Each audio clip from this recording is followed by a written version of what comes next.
came through Sayyidina Musa ala nabiyina wa alayhi salatu wassalam. Though we believe that they've been lost or they've been tampered with, and then scriptures also came, divine book came, the Injil came through Sayyidina Isa ala nabiyina wa alayhi salatu wassalam. And then as we Muslims believe that that has been also tampered with as well. But Allah subhanahu wa ta'ala will continue to send people for guidance. Because from just the mere book, you cannot achieve complete guidance. If somebody was to give you the Quran and tell you, right, you recite the Quran and just follow it. It says in the Quran that you should perform prayer.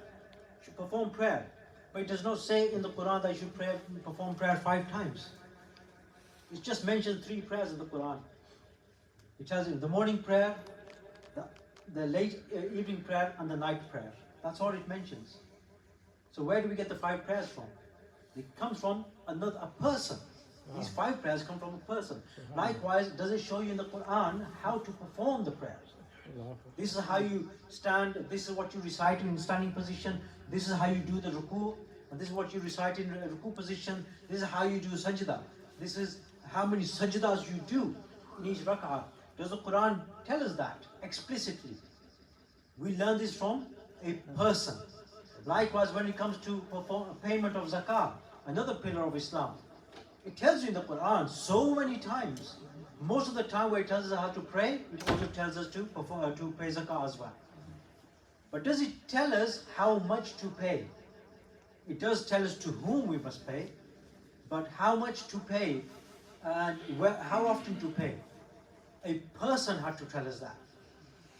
So likewise, when it comes to performance of Hajj, it tells us in the Quran that you must perform Hajj and perform Umrah as well. But what is the method? How are we going to be performing Hajj? How are we going to be performing Umrah? Allah subhanahu wa ta'ala sent a person to tell us that. And who was that person? It was our beloved Mustafa sallallahu alaihi wasallam. So without him, we cannot understand the Quran. Without these people, we would not have received that guidance. Allah subhanahu wa ta'ala, of course, He gave us those scriptures, but in order to explain those scriptures, we needed people. And those people were the prophets and the messengers of Allah subhanahu wa ta'ala. And the leader of all those prophets and messengers who led the other prophets and messengers in prayer in Al-Masjid Al-Aqsa, who is the leader of all the prophets and messengers, of course mentioned in many hadith as well, who is the Habib of Allah subhanahu wa ta'ala. He is our beloved Mustafa sallallahu alaihi wasallam.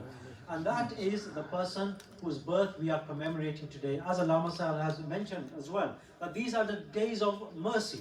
These are the days of mercy. Of course, every moment is a moment